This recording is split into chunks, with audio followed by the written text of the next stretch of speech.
Donc je vais vous demander dans un premier temps, si possible, de présenter l'association, depuis quand elle existe, qui l'a créée, comment ça se passe au sein de votre association? Donc l'association TDPM France, elle a été créée en 2020, par un groupe de personnes concernées, en fait, qui se rendaient compte donc à cette époque-là qu'il n'existait aucune ressource en France, par rapport aux troubles dysphoriques prémenstruels et elles ont eu l'envie, genre je dis «elles» parce que pour le coup c'est principalement, des femmes, elles ont eu l'envie et le besoin en fait de voilà de consolider les choses et le projet via la création d'une association. Voilà, ce qui a donné lieu à ce qu'elle est aujourd'hui. Donc ça, c'était en novembre 2020. Ça fait donc maintenant 5 ans qu'elle existe. Nos missions sont globalement toujours les mêmes. Enfin, on est resté quand même sur 2 missions principales qui sont, voilà, qui sont à peu près restées stables. Heu, donc la première étant de principalement soutenir et accompagner les personnes concernées. Et la deuxième se place plus sur une question de sensibilisation et de plaidoyer, en fait, pour le trouble dysphorique prémenstruel. Donc vraiment sur la question de alors sensibilisation vraiment très large, c'est-à-dire aussi bien grand public que professionnels de santé, institutions, État et cetera. On sait qu'on doit aussi, atteindre, voilà, toutes ces personnes pour réussir à faire bouger les choses. Hem donc voilà, plaidoyer indirectement aussi par le biais de ces sensibilisations, parce que le but étant de faire avancer, la prise en charge, faire reconnaître le trouble pour, diminuer l'errance médicale et cetera. Et du coup, en 5 ans, vous avez vu, puisque effectivement, on est à date, vous avez vu, beaucoup d'évolutions par rapport à la reconnaissance, la prise en charge et cetera? Alors oui, enfin j'ai quand même vu une amélioration, et globalement, il y a aussi changé, je pense que c'est qu'on est très facilement nous identifiables aussi. C'est-à-dire que même si je pense qu'il est encore très difficile de trouver possiblement des professionnels de santé, hem il y a aussi toute la période où les personnes, en fait, doivent se rendre compte, enfin doivent, peuvent se rendre compte, en fait, que leurs symptômes ne sont pas, à banaliser, en fait et que, le fait d'être extrêmement mal pendant ou avant les règles, ce n'est pas normal. Donc toute cette période-là, malheureusement, c'est encore extrêmement long. Par contre, je pense que à partir du moment où les personnes identifient qu'il y a quand même quelque chose, effectivement, qui peut poser question, étant donné qu'on est identifiable plus facilement, je pense que voilà, les personnes tombent plus facilement sur nous et peuvent plus facilement nous poser des questions et donc réussir à trouver par la suite des professionnels de santé qui peuvent les accompagner et cetera. Donc ça s'est globalement amélioré, hem, mais c'est un processus long. Faut quand même avouer que enfin, alors après, les 2 premières années de l'association ont quand même été portées principalement sur le soutien et l'accompagnement des personnes et moins sur la question de la sensibilisation et cetera. Parce qu'en fait, c'était aussi nous, le temps qu'on se construise, qu'on prenne de l'ampleur et cetera, qu'on voilà, que la création du site internet, c'est tout bête, mais c'est quand même les choses qui changent énormément la donne, en termes de visibilité et cetera. Et c'est toutes ces étapes-là, je pense, qui nous ont permis, d'atteindre, l'endroit où on en est maintenant. Mais globalement, effectivement, ça fait 2 3 ans où on voit quand même que les choses bougent beaucoup et beaucoup plus vite. Et donc ça, c'est assez motivant. Mais voilà, c'est quand même on le sent que voilà, c'est un très long travail et qu'il faut aussi construire ce plaidoyer, cette sensibilisation au quotidien et que c'est voilà, c'est quelque chose qui mais comme on a pu le voir avec l'endométriose, c'est quelque chose qui peut être, Oui, peut prendre encore pas mal de temps. l'endométriose aujourd'hui, on en parle plus, fort heureusement, mais c'est vrai que oui, ça a commencé avant. Vous, en tant que comment vous êtes devenue présidente, de l'association? Ça s'est fait un peu naturellement, c'est-à-dire qu'en fait, moi, je suis arrivée, à la création de l'association, j'étais là, j'étais vice-présidente, en fait, de la pre enfin, du coup, les 3 premières années et en fait, au départ de l'ancienne présidente en 2023, j'ai donc pris sa place, voilà, parce que c'était aussi une question, je pense, de c'était aussi plus simple parce que, donc, j'étais la plus ancienne et donc je connaissais aussi l'historique et cetera. Faut aussi se dire que, donc, l'association repose principalement sur des bénévoles qui sont donc concernés par le trouble.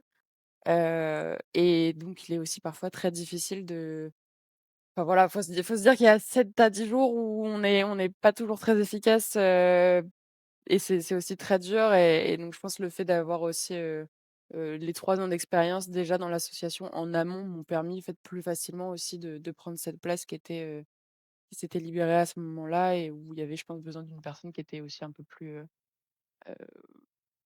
au courant de ce qui avait été fait et cetera, déjà dans l'association. Oui, qui connaissait la ligne, de fonctionnement et qui pouvait, du coup reprendre et continuer sur la même lignée. Du coup, je vais vous demander, de nous informer, de nous aiguiller, de nous définir, le TDPM. Voilà, donc parce que TDPM, pour le coup, comme je le disais précédemment, ce sont des initiales qui sont assez peu connues. Donc est-ce que vous pouvez, nous dire ce que ça recouvre, en quoi ça consiste?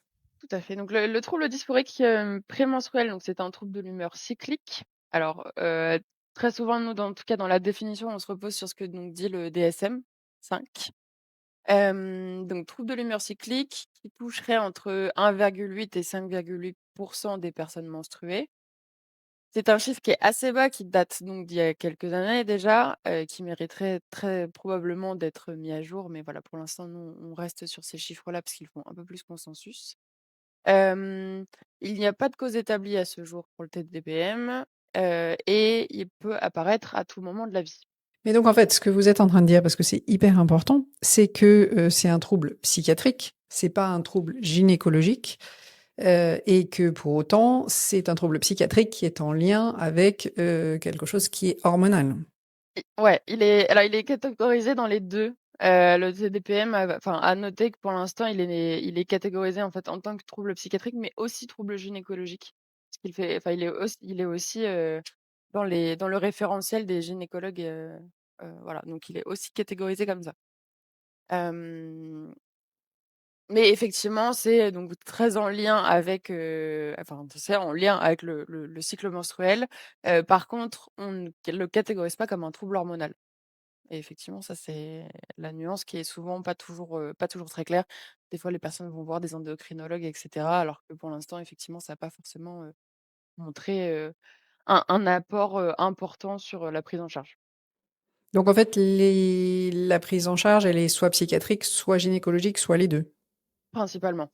Effectivement, nous, ce qu'on conseille en termes de prise en charge, si on veut que ce soit idéal et complémentaire, disons, c'est, voilà, médecin traitant qui chapeaute le tout et accompagnement psychiatrique, donc psychologue ou psychiatre, et gynécologique avec, un ou une sage-femme et un ou une gynécologue. Ce qui permet d'avoir, un accompagnement assez complet et d'avoir possiblement, comme je pourrais le développer sur, d'autres parties, mais sur le tout ce qui est, traitement médicamenteux et cetera, voilà, un truc, avec une vision un peu plus globale, des différents professionnels. En termes de symptômes, qu'est-ce qui caractérise, ce trouble? Alors ce qui est important déjà à savoir, c'est que, les symptômes, alors selon pareil toujours le DSM, hein, se manifestent à partir de l'ovulation et diminuent à l'apparition des règles. Le côté diminution, c'est important parce que des fois les personnes pensent que ça doit s'arrêter à l'apparition des règles, ça s'arrête pas forcément, ça diminue et ça doit aussi avoir un impact important sur la vie professionnelle, personnelle et cetera, pour vraiment être catégorisé comme un trouble dysphorique prémenstruel. Après il existe en fait 11 symptômes primaires, enfin principaux et secondaires, je vais y arriver, qui sont donc voilà ceux sur lesquels repose vraiment le diagnostic selon le DSM. Les 4 symptômes principaux, c'est l'irritabilité, la colère, l'humeur dépressive, la labilité émotionnelle et l'anxiété. Les symptômes secondaires, c'est fatigue, le fait d'être facilement enfin, le sentiment d'être débordé facilement. Ça, c'est vraiment quelque chose qu'on retrouve beaucoup. C'est, en fait, pendant la période du TDPM, on va gérer notre quotidien déjà de manière extrêmement, enfin, ça va être déjà très difficile, en fait, de garder les activités qu'on a d'habitude au quotidien, en fait. Et dans ces cas-là, en fait, toute tâche qui s'ajoute va paraître ingérable, en fait. C'est vraiment ça déborde et vraiment ça dans ces cas-là, ça engendre un stress enfin, extrême. C'est très compliqué pour les personnes. Fatigue, sentiment d'être débordé, diminution de l'intérêt pour les activités habituelles, hypersomnie ou insomnie et des fois les 2. Ça, c'est vraiment très dépendant, mais globalement quand même des problématiques sur le sommeil, des difficultés à se concentrer, des modifications au niveau de l'appétit, donc pareil, ça peut être un peu, c'est sur les extrêmes, ouais, qui ont tendance soit à avoir beaucoup d'appétit, soit pas du tout et des symptômes physiques avec tension dans les seins, douleurs articulaires et cetera et donc sur ces 11 symptômes, en fait, pour pouvoir normalement poser un diagnostic, il en faut au moins 5 entre ces principaux ou secondaires qui sont apparus donc sur la phase dont je parlais, donc sur la phase lutéale hem et qu'ils interfèrent significativement avec la vie professionnelle, scolaire, personnelle, sociale et cetera. Ces 5 symptômes qui apparaissent au fur et à mesure des cycles ne sont pas obligés d'être les mêmes et ça, c'est important. Pareil, des fois, les personnes se demandent si c'est vraiment un trouble dysphorique prémenstruel parce que d'un cycle à l'autre, elles ont pas eu exactement les mêmes symptômes. C'est quand même possible. En fait, tant que c'est dans les 11 symptômes principaux ou secondaires, ça peut quand même être diagnostiqué, pour un TDPM. Est-ce que ça veut dire deux choses? Donc, repréciser s'il vous plaît ce qu'est la phase lutéale, parce que c'est pas toujours un terme qui est bien compris. Donc, on va commencer par ça. Donc effectivement, la phase lutéale, c'est vraiment la période donc qui, commence à l'ovulation, enfin la fin de l'ovulation et qui va jusqu'à la période des règles et c'est vraiment sur cette période-là où il faut trouver normalement la présence des symptômes du TDPM. Mais finalement, voilà, l'idée, c'est qu'il y a vraiment 2 phases, en fait. C'est peut-être ce qui est très particulier à ce trouble-là, c'est qu'il y a la phase lutéale où il y a effectivement l'expression majoritaire des symptômes qui ne disparaissent pas forcément, c'est ce que vous nous disiez, mais en tout cas qui diminuent au moins sur la seconde phase, de vie ou du mois, en fait, hein, parce que c'est un petit peu ça. Donc en fait, il y a 2 phases, dans la vie des femmes qui souffrent de ce trouble-là. Les symptômes sont vraiment donc, du début de la phase lutéale jusqu'à possiblement la fin des règles.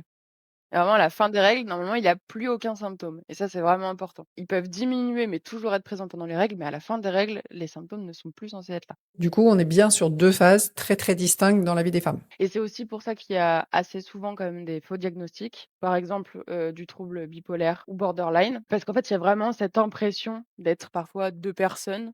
Les personnes nous le disent beaucoup, hein, voilà, d'être folle, de passer vraiment d'une personne, joyeuse, et cetera, à une personne qui va être extrêmement, irritable, triste, qui va avoir du mal à réaliser ses tâches au quotidien et cetera et donc ça, c'est vraiment ouais, effectivement ce switch en fait entre les 2 personnes, enfin entre 2 personnalités, les 2 sensations de personnalité sont parfois, extrêmement, difficilement compréhensibles pour les personnes et pour leur entourage et cetera mais effectivement, c'est vraiment oui presque 2 ouais, 2 moments, sur tout le cycle menstruel mais qui sont bien séparés et qui sont, gérés du coup très difficilement par les personnes. Au niveau de tout ce qui est, les mécanismes neurobiologiques, est-ce que vous les connaissez ou pas vraiment? Dans l'idée, quand on dit qu'il y a peu de causes établies, enfin il y a pas de cause établie pour le TDPM, c'est ça aussi, c'est qu'en fait on comprend vraiment pas d'où ça vient. Pour l'instant, il y a 2 hypothèses qui ont été avancées d'où viendrait, le TDPM. Donc ce serait justement effectivement neurobiologique. Parce que ce qui avait été avancé, c'était la question de la production d'allopregnanolone, je vais y arriver, ou des dysfonctionnements sérotoninergiques. D'accord, donc pour le moment, ce sont des hypothèses. Tout à fait. Elles ont pas du tout été validées encore, pas assez en tout cas pour en parler comme une cause établie du TDPM. Est-ce que la France est en retard ou est-ce que la France, avance comme les autres pays à ce niveau-là? Donc elle est en retard par rapport aux pays qui sont le plus avancés par rapport au TDPM, t littéra enfin, par exemple, les États-Unis.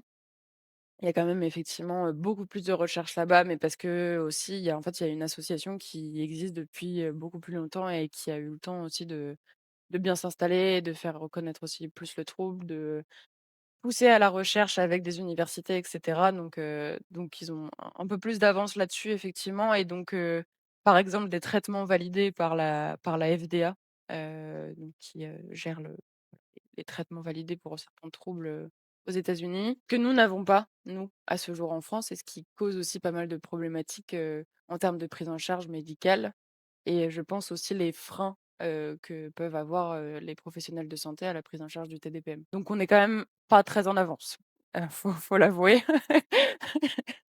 Mais voilà, parce qu'aussi comme je le disais, il y a un problème de reconnaissance de manière générale du TDPM. C'est aussi bien le grand public que enfin, en fait, à toutes les étapes, en fait. Puis il faut le dire aussi, hein, il y a eu quand même, globalement en France et dans le monde, moins de recherches sur toutes les pathologies, liées à la santé des femmes, alors que la santé des hommes a été beaucoup plus, investiguée et c'est vrai que tout ce qui touche, j'allais dire à la menstruation, c'était un peu tabou et c'était bon, bah, c'est bon, hein, elles nous prennent la tête avec ça et ça va aller mieux. Donc, il y a eu quand même ça pendant très longtemps. Je dis pas que c'est le cas encore aujourd'hui, mais ça a quand même été, J'aurais tendance effectivement à dire quand même que c'est toujours le cas. Non nous, enfin, on s'en cache pas, on se positionne là-dessus, avec l'association de manière assez claire, hein.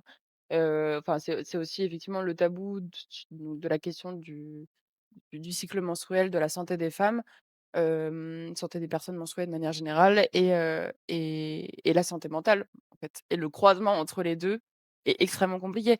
On le voit très bien, nous aussi, en fait, expliquer une maladie, en fait, qui cause principalement des symptômes psychologiques, des difficultés en lien avec le travail et cetera, qui, nous rend irritables avant les règles, ce genre de choses, à apporter au quotidien et cetera, à faire reconnaître sans qu'il y ait d'impact, au travail, dans la vie perso et cetera, c'est pas évident. Sur le grand public aussi, que c'est il y a toute la question de la reconnaissance et de l'importance mise sur le fait de ne pas normaliser des douleurs ou un mal-être avant les règles.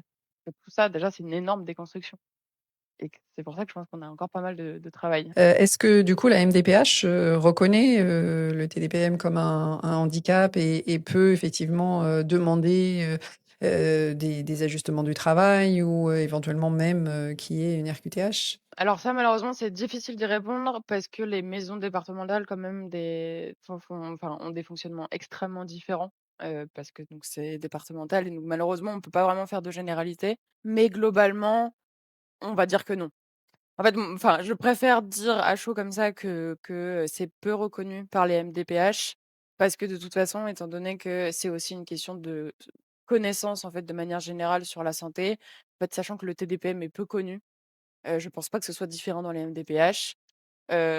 Après nous, on a créé des ressources il y a pas longtemps, sur ces questions-là pour accompagner les personnes sur la demande de RQTH au besoin. Parce qu'on sait que c'est un besoin qui est très souvent, quand même, cité par les personnes, parce que garder un travail, c'est extrêmement compliqué quand on a un TDPM ou en tout cas le garder à 100. On a créé des ressources pour. Par contre, factuellement, très souvent, ce qu'on dit aux personnes, c'est de pas seulement citer le TDPM dans leur dossier MDPH, RQTH et cetera, mais aussi de citer, en fait, les symptômes associés qui sont plus facilement, reconnaissables et reconnus, dans ces cas-là. Donc c'est-à-dire anxiété généralisée, dépression chronique et cetera, qui vont être des termes, en fait, voilà.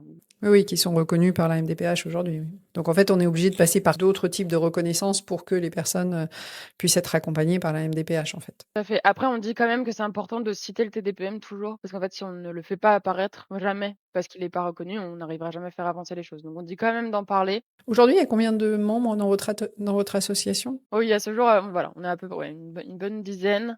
Ça varie comme je le disais, voilà, on est toutes concernées donc on a des forces, voilà, parfois qui sont moins fortes parce que, voilà, beaucoup de fatigue et cetera et sachant qu'on a tout un travail à côté, parce qu'on est toutes, bénévoles et que il y a aucun salarié. Oui, oui, c'est compliqué de faire vivre une association quand, tout le monde est bénévole et qu'il y a un travail à côté parce que ça vous demande, bah, vous parliez du site internet tout à l'heure, ça demande quand même beaucoup de travail, créer un site internet ou de fonds, enfin, ou alors il faut l'un ou l'autre, mais sans fonds et juste enfin, avec le travail des bénévoles qui doivent travailler à côté, et en plus quand, il y a de la fatigue, c'est effectivement, un challenge. Ouais et puis ça, c'est fait, c'est le choix des projets qu'on peut porter, parce qu'il y a tellement de choses en plus à faire que parfois même, je pense qu'on est un peu dépassé aussi par où commencer en fait à prendre le problème parce que voilà, c'est un travail multiple et qui nous demanderait, je pense, au moins 3 fois plus de personnes pour réussir à avancer autant qu'on le voudrait, en tout cas,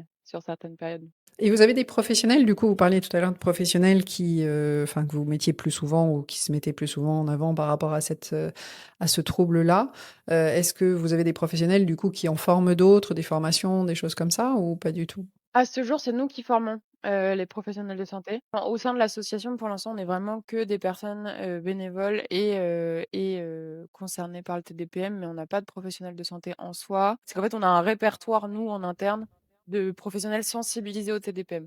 En fait, ça, faut quand même savoir que c'est la principale demande des personnes presque, en Oui, dehors du j'imagine. fait que quand elles ne comprennent pas ce qu'elles ont envie d'en discuter et cetera.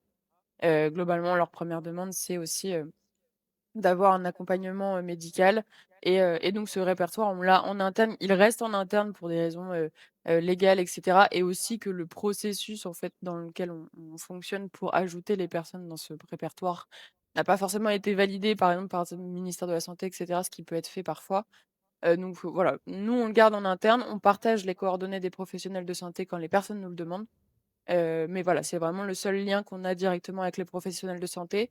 On en a quelques-uns, quelques-unes qui quand même échangent beaucoup avec nous parce qu'eux parlent du TDPM autour d'eux, d'elles et essaient de le faire connaître, en parlent dans des congrès et cetera et donc en fait, nous aident aussi, en fait, d'une autre manière. Mais pour l'instant, voilà, il y a pas de construction spécifique là-dessus. C'est vraiment, très personne dépendant et en fonction des liens qu'on a avec ces professionnels. Hem, voilà. Mais oui, non, c'est vrai que les formations, c'est nous qui les faisons. Aussi bien parce qu'en fait, on y apporte aussi une partie, témoignage en quelque sorte et que ça permet aussi d'avoir quand même mmh, oui, enfin, un discours sur le vécu qui n'aurait pas grand-chose à voir si c'était une professionnelle de santé qui ne le vit pas en soi. Hem Et voilà, enfin aussi parce qu'on se sent en capacité de le faire et qu'on ne rentre pas trop dans les détails, qu'on a une biographie qui est bien construite pour aussi Mmh. donner les ressources aux besoins et cetera. Du coup, ma question de tout à l'heure que j'ai zappée, c'était, on parle de menstruation. Donc est-ce que ça veut dire que les personnes qui souffrent du trouble vont en souffrir, dès le début de la menstruation ou ça peut arriver n'importe quand dans la vie? Ça peut vraiment arriver n'importe quand. Plus on connaît une maladie aussi, forcément, plus on peut la diagnostiquer tôt et cetera. Enfin, il y a toute une question de cette connaissance qui forcément, va changer pas mal de choses sur la question du diagnostic et de quand il arrive. Les témoignages nous le montrent et c'est ce qui a été avancé aussi dans la recherche.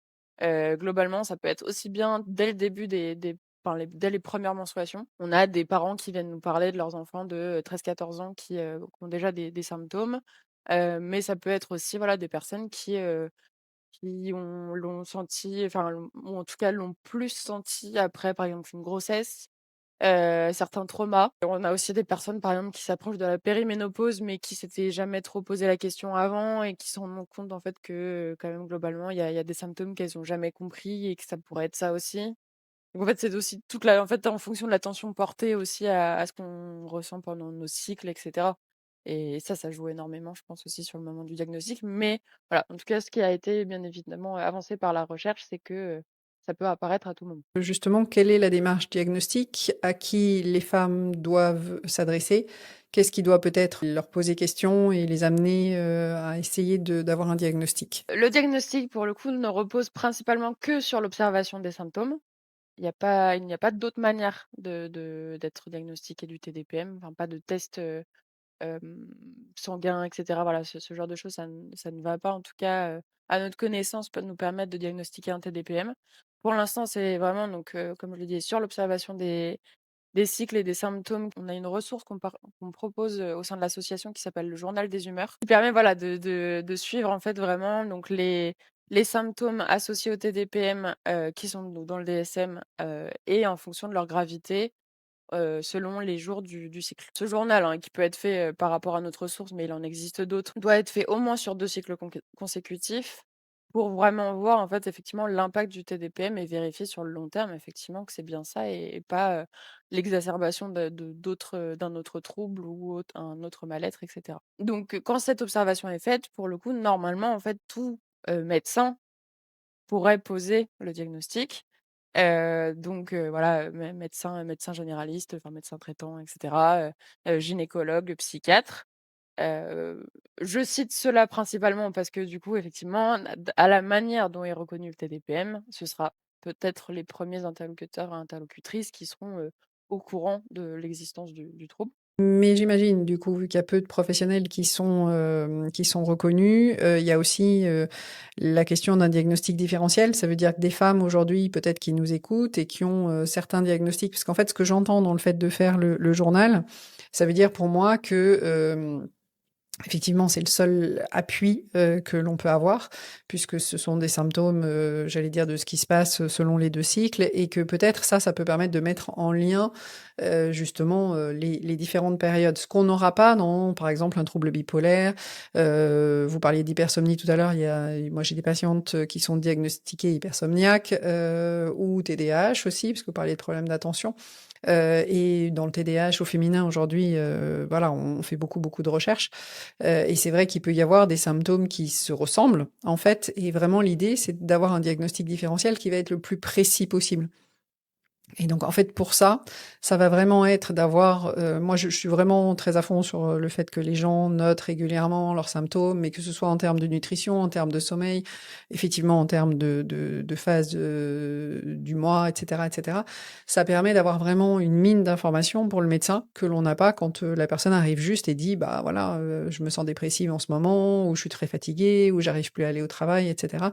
Et ce qu'il faut bien pour moi dire, c'est que ce qui est problématique, c'est le diagnostic différentiel et que pour ça, c'est important que les gens viennent, enfin les femmes viennent avec, avec quelque chose qui soit hyper précis, et ce journal que vous proposez sur le site, est très intéressant à ce niveau-là. Parce que sinon il risque enfin, il peut y avoir effectivement, une errance diagnostique et qu'on on aille vers autre chose. D'abord parce que c'est moins connu le TDPM que ces autres choses-là et puis parce qu'effectivement le médecin aura eu qu'une vision générale, mais pas une vision suffisamment précise. Tout à fait. Oui, c'est pour ça que nous, voilà, on parle de suivre ces symptômes sur au moins enfin, c'est vraiment au moins 2 cycles consécutifs. Surtout que, comme je le disais, vu que les symptômes ont pas tendance à toujours à être les mêmes d'un cycle à l'autre, même si globalement c'est quand même un peu la même base, voilà, ça c'est les suivre sur au moins 2 cycles, c'est quand même pas inutile. La plupart de toute façon, les personnes le font quand même assez naturellement, mais voilà, je dirais au moins 3 cycles, c'est pas inutile. Et oui, il faut pouvoir aussi dissocier par rapport à un autre trouble ou, comme on le dit, hein, l'exacerbation d'un autre trouble X, par exemple, le trouble dépressif ou trouble panique, enfin et cetera. Il y en a plein, en fait, qui peuvent justement effectivement, être mélangés, disons et donc je pense que c'est effectivement important de bien poser les choses, aussi bien mais pour soi, parce que ça nous permet aussi de mieux se comprendre et de mieux savoir aussi comment possiblement agir au quotidien, pour enfin, soulager un peu, les journées qui peuvent être très difficiles et cetera. Mettre des choses en place, je pense que c'est utile pour tout le monde dans ces cas-là. Je me suis permise, d'insister là-dessus parce que, en fait, si vous voulez, bon, moi, je suis psychologue, donc je reçois des gens au cabinet et souvent, les personnes sont assez surprises de voir que, effectivement, on pose des questions sur le sommeil, on pose des questions sur la nutrition, enfin, quelque chose de beaucoup plus holistique. La santé mentale, c'est pas juste, je vais bien ou je vais mal, je suis angoissée ou je suis triste, ce sont des choses beaucoup plus complexes. Et c'est l'ensemble de ces choses-là qui vont permettre d'avoir un diagnostic le plus précis possible et c'est encore une fois pour ça que c'est vraiment important de quand on souffre de quelque chose, que ce soit de troubles du sommeil, que ce soit, de troubles alimentaires, que ce soit, d'anxiété, enfin peu importe, de vraiment tout noter parce que la santé mentale, eh bien, elle dépend, bon comme la santé, physique évidemment, mais on a tendance à croire que la santé mentale, ça se limite à, je suis triste ou je suis heureux. Enfin évidemment, je schématise beaucoup, mais c'est beaucoup plus complexe que ça.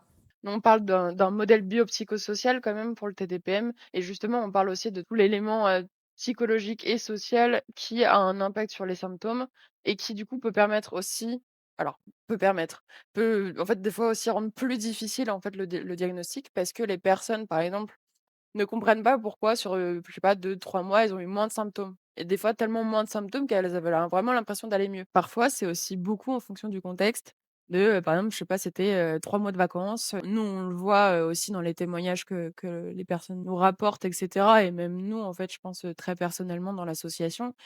Il y a vraiment ce truc voilà, quand, au travail, c'est extrêmement stressant, quand on a des périodes extrêmement remplies au niveau des emplois du temps et cetera, et en fonction aussi quand je parle des facteurs, psychologiques qui sont plus ou moins facilitants, pour la gestion des symptômes du TDPM, c'est tout ce qui va être, schéma relationnel, perception du regard de l'autre, estime de soi et cetera et toutes ces choses-là vont énormément jouer et c'est aussi pour ça qu'on dit aux personnes, voilà, d'être extrêmement attentives et que 2 mois, c'est presque le minimum. Parce qu'en fait, voilà, il y a énormément d'éléments autour qui vont aussi, aggraver ou non les symptômes sur certains cycles et que c'est vraiment très important de se pencher dessus, surtout parce que ça va aussi permettre d'avoir des éléments sur lesquels travailler possiblement pour essayer de faciliter en tout cas, les cycles et cetera et les périodes qui peuvent être difficiles.